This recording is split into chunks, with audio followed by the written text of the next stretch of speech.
this week's episode of JoJo's Bizarre Adventure, Diamond is Unbreakable. Koichi goes through all sorts of misery in this week's episode as he has been locked up by the maniacally evil Yukako. In my last review of Diamond is Unbreakable, one of my commenters mentioned that the creator of this series loves to base his characters and the actual settings on horror films. And this little story arc right here, all about Koichi and Yukako, apparently takes a lot of its inspiration from the Stephen King story, Misery, starring Kathy Bates. Now that I read your comment and I saw this episode, I know exactly what you're talking about. This is like the super messed up anime version of Misery. But this week's episode was good, as Koichi again continues to break free from his timid shell, and his stand continues to evolve. His stand goes by the name of Echoes. However, if you're watching this, you're going to notice that these subtitles are going to refer to it as Reverb. This, of course, is another one of those copyright situations where they can't call it Echoes, even though you can clearly hear the character saying that. So I will refer to his stand as Echoes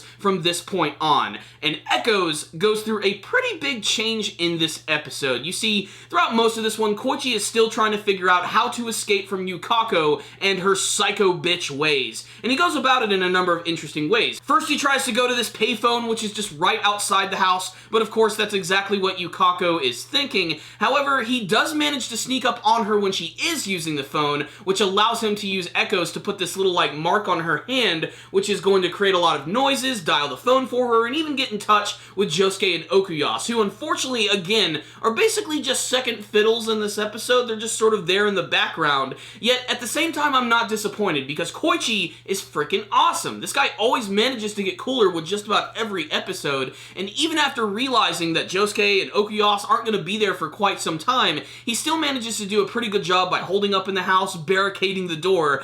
That is until Yukako comes in and starts getting all sorts of pissed off, fighting against the Echo stand, which suddenly transforms into this little hardened cocoon, and then emerges from it this brand new form of Echoes, which Koichi calls Act 2. Apparently each of these forms are going to have like a new name attached to them, and the newest form of Echoes is very similar to the last, albeit it is a little smaller. It's a little more humanoid in shape, and it has a lot more powers. Like, it can have this huge blast of sounds, which you can just send at you, which will basically just blow you away like the wind. It's significantly more powerful than his last stand, as well as still having a lot of the default abilities of his previous stand, not to mention a few others which are pretty damn creative. If you remember that he can actually attach sounds to actual people, but also inanimate objects. So if he actually puts something like on a railing that says burn or hot, and you touch it, it will burn your hand. If he makes something that looks really sharp and dangerous and writes boing on it, it's going to turn into something that's really springy. In fact, that's actually how he ends up saving Yukako in this episode, because of course she goes completely insane trying to kill him, knowing that if I can't have him, no one will. He actually ends up saving her as she falls off this cliff, falling on this really spiky rock, which just bounces her right back up. And this is when she starts to have some newfound respect for Koichi. Not only because he stood up for himself, but because he actually went out of his way to save Yukako. Funnily enough, and I'm starting to see a little pattern here, there were a lot of these drunk sailors who were watching this from afar, and they noticed this girl falling on this pointy rock, which bounced her back up, and they ended up turning this into another one of the landmarks of the city. Kind of like the very first villain from Diamond is Unbreakable, who is now transformed into a rock. One of the coolest scenes from this episode, though, is when Koichi realizes how much more powerful his stand is, and in order to get rid of the strands of hair which were set into his head by Yukako, he actually decides to give himself a little impromptu haircut, and he gives himself a nice little flat top, making him look like a little Polnareff. Koichi, you are definitely my favorite character from the series thus far. You're so damn cool, you're incredibly resourceful, and one of the funniest anime characters I've seen in a while, and one of the most unique characters that I've seen from JoJo's Bizarre Adventure. I'm really loving to see his growth. It's funny how Josuke, the last couple of episodes, arguably the main character of this version of the series, has been sort of like pushed to the back. I have a feeling we're going to get to him again, but this was also another excuse to reintroduce us to the character of Yukako, who is absolutely freaking insane, and was not officially defeated in this episode, and I have a feeling she might actually be something of an ally in the future. So what's the rundown on this week's episode of JoJo's Bizarre Adventure, Diamond is Unbreakable? Koichi was almost thrown into an electric chair in this week's episode because Yukako is a psycho bitch. but she's a really fun and ridiculous psycho bitch. The fact that she learns that Koichi has a stand power does not get her excited. In fact, it pisses her off even more because Koichi didn't say anything, and we get to see more of her hair abilities in this episode, which I think are pretty creative, like when she goes to the doorway and all of her hair enters the house, coming in from multiple directions, almost like a big hairy spider web. It's a really intense scene, but it's when Koichi finally unleashes the power of echoes